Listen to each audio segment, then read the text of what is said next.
Bon, je pense que la plupart d'entre vous seront d'accord avec moi dans cette vidéo suite au sondage que j'ai lancé dans la communauté. D'ailleurs, merci pour votre participation car vous avez été plus de 160 à voter et le résultat est sans appel, mais détaillons tout ça dans cette vidéo. D'un côté, on a Moshiro Tokito, reconnu comme le pilier ayant le plus grand potentiel parmi tous les profondeurs. De l'autre côté, notre formule Akaza, troisième ligne supérieure qu'on ne présente plus sur cette chaîne. Étant donné qu'on n'a pas eu ce combat dans le manga, je vous propose dans cette vidéo d'opposer ces deux combattants en donnant mon avis sur leur affrontement en un contre un. On s'en doute tous de l'issue de ce combat, mais tout avis est le bienvenu et mon avis reste subjectif. Donc laisse en commentaire le tien. Avant de continuer, n'oublie pas de liker et de t'abonner, ça fait plaisir et ça donne la force.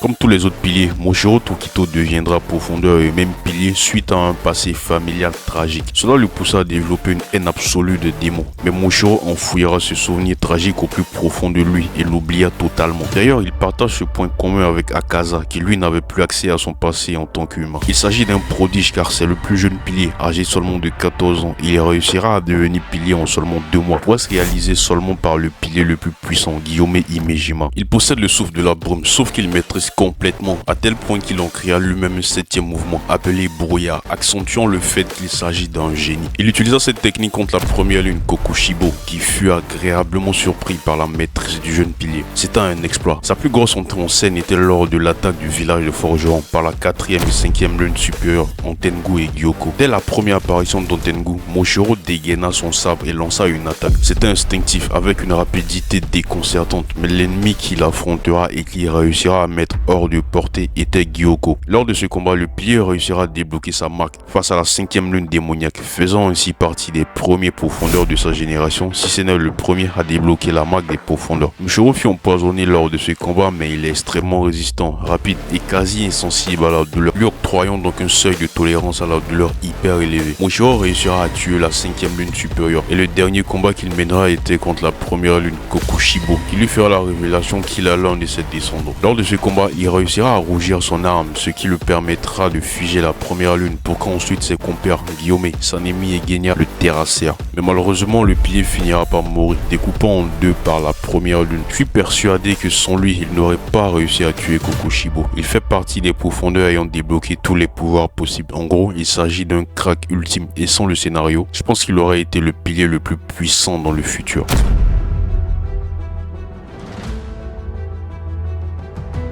Je pense qu'on ne présente plus Akaza sur cette chaîne car étant moi-même un fan de ce personnage, j'ai déjà dédié plusieurs vidéos sur ma chaîne à son sujet. Mais bon, la répétition est pédagogique. Akaza est un combattant né, il est taillé pour la guerre, il se bat uniquement avec sa main, il maîtrise à la perfection les arts martiaux car il était élève dans un dojo dans son passé d'humain. Comme toutes les autres lunes démoniaques, il est avantagé par sa nature démoniaque avec une vitesse force et même une régénération améliorée. En termes de régénération, Akaza va plus loin car on a constaté lors de son dernier combat qu'il pouvait régénérer sa tête lorsqu'elle sera tranché par Tanjiro. Avant même de devenir démon, c'était déjà un humain surhumain car à l'âge de 11 ans, il pouvait battre plus adultes à main nue et à 18 ans, il arrivait à décapiter des hommes à main nue. Le pouvoir sanguinaire d'Akaza est spécial, il déploie une boussole, ce qui lui permet d'effectuer plusieurs éléments, notamment de voir l'esprit combatif de ses adversaires. Cela lui permet de voir si ce dernier est fort ou pas et aussi de prévoir et d'esquiver ses attaques. Cela lui permet aussi d'attaquer avec précision les points vitaux de ses adversaires. On le verra dans son combat contre Rengoku. Il est tellement puissant qu'il utilise des ondes de choc qu'il crée dans le vide pour attaquer ses adversaires. Selon moi, ce qui démarque Akaza complètement des autres personnages, c'est sa capacité et son envie de combattre. Cette envie de combat est tellement grande qu'il est capable d'empêcher son corps de se désintégrer et même de faire repousser sa tête dans le but de continuer le combat. En effet, Akaza était toujours en quête de puissance durant ces centaines d'années, donc son envie de progression, de combattre, sa recherche de la puissance ultime était au-dessus de lui. Même à la fin, il aura fallu qu'il se suicide lui-même pour arrêter sa quête de puissance, car Akaza prit conscience que cette quête durant toutes ces années n'avait pas de sens et que sa vie était absurde. Je pense que sans cette prise de conscience de la lune, Akaza aurait tué Tomioka et Tanjiro. Akaza réussira à tuer le pilier du feu Rengoku lors d'un combat époustouflant et triste et dira qu'il a tué plusieurs piliers dans le passé. Il cassa aussi le sabre de Tomioka. En gros, il a fait assez de sale. À sa mort, les deux premières lunes, Dome et Kokushibo furent choqués car c'était invraisemblable. Mais il faudra garder en tête qu'il s'agit d'un suicide et non d'une défaite. Vous trouverez les détails dans cette vidéo.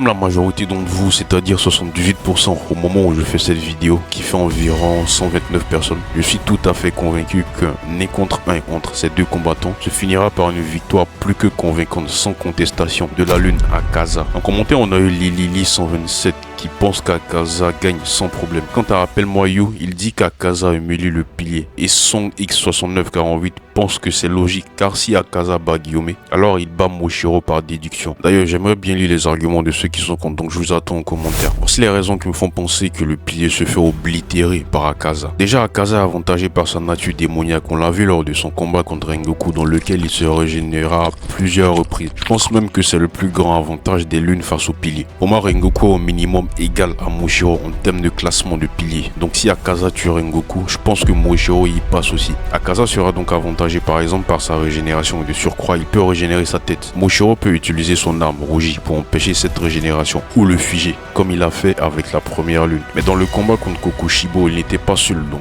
avait des chances pour réussir à planter la lune avec son épée. Mais là, il sera seul face à Akaza et je ne vois aucune chance qu'Akaza se laisse planter de cette façon. Supposons qu'il y arrive. Personnellement, je pense que la volonté de combat d'Akaza peut lui permettre de surpasser cela, comme elle lui a permis de faire régénérer sa tête dans son combat contre Tanjiro et le pilier de l'eau. Étant humain, Moshiro n'arrivera pas à encaisser les coups et survivre indéfiniment, là où Akaza le peut. Néanmoins, je pense que leur combat sera d'entrée de jeu sérieux, car il verra qu'il s'agit d'un pilier maîtrisant à la perfection son souffle, donc une surprise n'est pas exclue. L'argument ultime selon moi, ce sont les déclarations de Shinobu à Kanao lorsque Kanao préparait son plan pour tuer Doma. Elle dira à Kanao qu'une lune supérieure vaut au moins 3 piliers. Pour moi, cette déclaration justifie au-delà de ce combat qu'aucun pilier ne peut battre en un contre un une top 3 lune démoniaque. Pour finir, on a vu comment le jeune pilier a galéré face à la 5e lune démoniaque Gyoko. Il était à la porte de la mort et était à 2 doigts d'y passer, donc sérieusement, je ne le vois pas battre Akaza, 3e lune supérieure démoniaque, en toute objectivité. Pour conclure, je pense qu'en général, il y a une dissymétrie de puissance entre les lunes supérieures et les piliers, ce qui rend impossible en un contre un en général contre un pilier et une top lune démoniaque. À ces derniers bénéficieront de leur expérience au combat, car avancés en âge, et de leurs nombreux avantages démoniaques. C'est la fin de la vidéo, laisse ton avis en commentaire et on discute très bientôt dans une nouvelle vidéo.